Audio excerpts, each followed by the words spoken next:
Oi gente, o vídeo de hoje vai ser um top 7 materiais para fazer a modelagem de bolsas no papel. Querem ver comigo?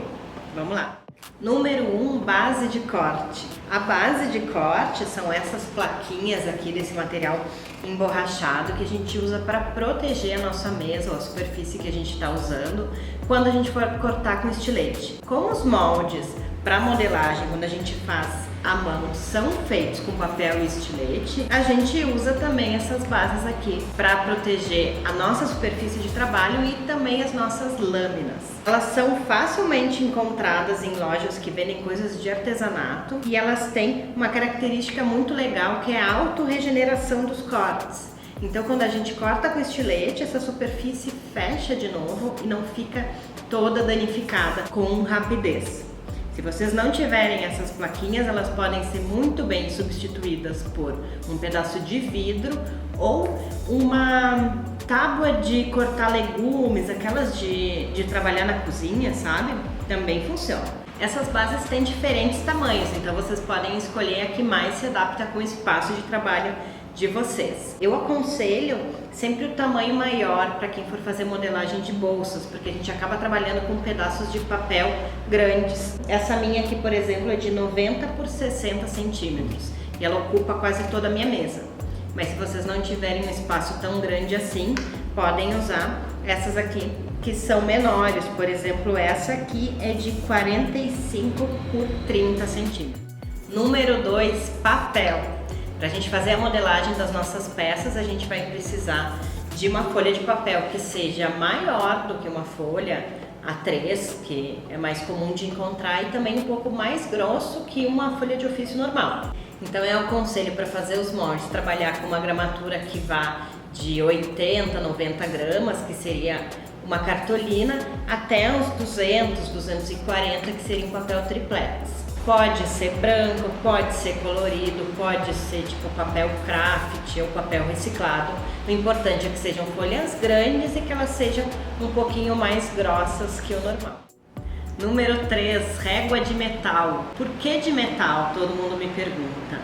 Porque a régua de metal, essas belezuras aqui que também tem vários tamanhos. Aqui eu tenho uma de 30 centímetros, uma de 50 e eu tenho uma de 1 metro também que eu uso bastante para alças. Elas são boas porque quando a gente vai cortar com estilete uma régua de plástico, por exemplo, cada cortadinha que a gente dá, a gente descasca um pouquinho da régua. E vai chegar no final da nossa modelagem, a gente não vai ter mais uma régua reta, porque ela vai estar toda comida. Isso a régua de metal. A gente consegue ter mais firmeza na hora de cortar com estilete. A gente protege o estilete e a régua, porque ela não vai ser picotada. E ela ainda tem uma coisa bem prática, que o número 0 dela começa bem na pontinha da régua. Então a gente consegue tirar as medidas direto da ponta da régua para baixo, sem ficar tendo que procurar o 0 na hora de fazer as contas. Super útil. Número 4, estilete. Talvez essa seja a ferramenta mais importante na confecção dos nossos moldes, porque ela vai ser a única maneira da gente cortar o papel enquanto a gente faz as modelagens. E a gente tem uma gama grande no mercado de estiletes disponíveis pra gente. Eu aconselho a usar sempre os estiletes de precisão, que são esses que tem essa pontinha tipo bisturi. Ele tem essa lâmina que pode ser trocada se a gente quiser, ou afiada, mas esses aqui a gente abre, ó, e pode tirar a lâmina e trocar depois que ela gastar. Eu prefiro usar esse de precisão porque a gente consegue trabalhar nas curvas com mais facilidade, porque ele tem uma pega mais prática. Mas nada impede de usar um estilete normal, que a gente vai cortando a lâmina cada vez que ela vai ficando gasta. O estilete é uma coisa muito pessoal, porque ele vai muito de como se adapta melhor a nossa mão com a ferramenta. Então fiquem livres para testar a maior quantidade de estilete que vocês encontrarem até achar aquele que é ideal para vocês. Número 5 das nossas ferramentas aqui fundamentais para o trabalho de modelagem é o compasso de ponta seca. O que é o compasso de ponta seca? Ele não risca, ele não tem a parte onde a gente coloca o lápis, mas ele só faz a marcação das distâncias que a gente prefere. Ele é muito bom, a gente usa bastante na modelagem para colocar a marcação de sobreposição ou as margens de costura na peça. A gente pode regular, tem esses que são reguláveis, a gente decide a distância que a gente quer para fazer as costuras. Então tem esse tipo de compasso aqui, esse outro menorzinho também gostoso para trabalhar com a mão. Ou a gente tem os compassos fixos, que eles têm a mesma função, mas ao invés da gente determinar a distância, a gente já tem as distâncias pré-determinadas. E eles são esses aqui.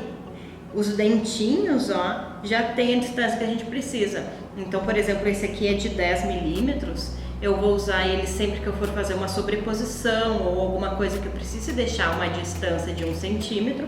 Eu já uso o meu compasso fixo. E ele tem várias medidas. Esse aqui, por exemplo, é de 3 milímetros. Então eu sei que ele tem uma distância de 3 milímetros. Ele serve para a gente marcar as costuras no acabamento a fio, por exemplo.